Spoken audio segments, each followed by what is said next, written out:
Sex मंत्रालय। सुनकर थोड़ा अजीब लग रहा होगा, लेकिन सच यही है कि दुनिया का पहला सेक्स मंत्रालय खुलने जा रहा है। अभी जापान में भी अजीबोगरीब प्रस्ताव रखा गया। यहां एक नेता ने 25 साल की उम्र तक लड़कियों की शादी को अनिवार्य बनाने की वकालत की, और जो लड़की इसके लिए तैयार नहीं होगी उसके लिए कठोर सजा देने की मांग भी कर दी। आबादी ना हो गई, मानो खेतों में आलू सब्जी उगाने की तैयारी हो गई। आबादी पर ऐसी आर पार आज तक हमने सिर्फ अपने ही देश में देखी सुनी थी। हमारे यहां कई नेताओं को हम अक्सर हिंदुओं को 4-4, 8-8 बच्चे पैदा करने की वकालत करते सुन लेते थे। भारत हो या जापान हो या रूस हो, अब हर ओर एक सा शोर नजर आ रहा है। कोई घटती आबादी से परेशान है, कहीं बढ़ती आबादी पर रोक लगाने की मांग है। चर्चा अब दुनिया भर में हो रही है। सवाल है कि ये नौबत क्यों आ पड़ी है? कहीं ऐसा तो नहीं कि राजा जी को फौज चाहिए? बिल्कुल सही सुना आपने। राजा जी की फौज, जितनी बड़ी फौज उतने सपोर्टर, उतने वोटर। मतलब कि सुविधा अपनी, दुविधा दूसरों की। अब आप ये पूछेंगे कैसे, तो सबसे पहले बात रूस की ही कर लेते हैं। व्लादिमीर पुतिन को अचानक से आबादी की चिंता सताने लगी है।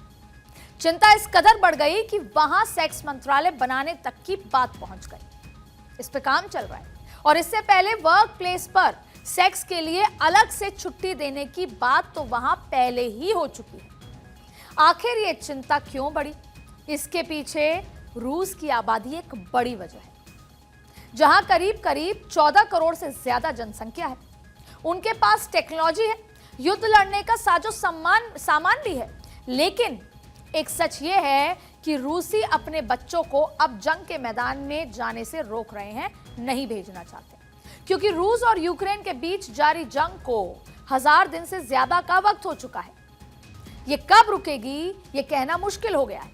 लेकिन इस जंग में हर दिन रूस के करीब करीब 1500 सैनिक मारे जा रहे हैं। यही वजह है कि अब रूस में भाड़े के सैनिकों की जरूरत पड़ने लगी है।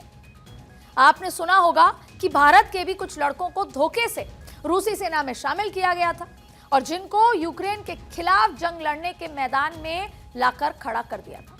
और इसके साथ ही वैगनर ग्रुप के सैनिकों को भी रूस सेना ने भाड़े के तौर पर तैयार करके इस्तेमाल किया, और जिसमें से करीब 20,000 से ज्यादा वैगनर ग्रुप के सैनिकों ने युद्ध के मैदान में जान भी गंवा दी थी।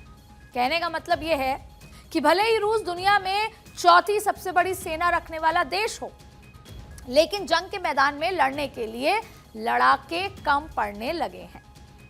उसे भाड़े के सैनिकों की जरूरत पड़ रही है, क्योंकि रूसी नागरिक जंग के मैदान में जाने को तैयार नहीं है। इसके पीछे जनसंख्या बड़ी वजह है, क्योंकि किसी का एक बेटा है, किसी की एक बेटी है, तो अब नागरिक नहीं चाहते कि उनके बच्चे रूसी मैदान में जाएं जंग लड़ने। लेकिन दुनिया के जंग लड़ने के लिए आपको क्या चाहिए? अगर आपको दुनिया से जंग लड़नी है, रंगरूट चाहिए।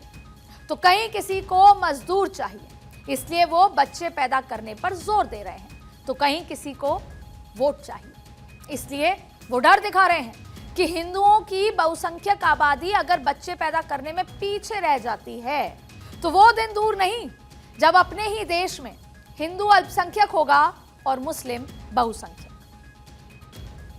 ये देश में जो धर्म के खिलाफ होने वाले षड्यंत्र हैं, हिंदुओं की घटती हुई जनसंख्या है, धर्म विरोधियों की बढ़ती हुई जो ताकत है, उसको देख करके जैसे वर्तमान में इजराइल अपनी संस्कृति और कल्चर को बचाने के लिए लड़ रहा, वैसे ही हम भारत के हिंदुओं को बचाने के लिए विचारों की क्रांति खड़ी कर रहे हैं। हमें लड़ना नहीं है, तलवारों से नहीं, हमें विचारों से लड़ना है। बस इसी के लिए पदयात्रा की जा रही है। हिंदू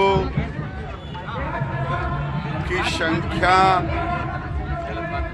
कम हो रही है, यहाँ लव जिहाद चल रहा है। हिंदू बहुबेटियों के साथ उनके सिंदूर लगाने पर लोग रोक रहे हैं। आज हिंदू संगठित होगा तो सुरक्षित होगा, बटेगा तो कटेगा, यही संदेश देने आया।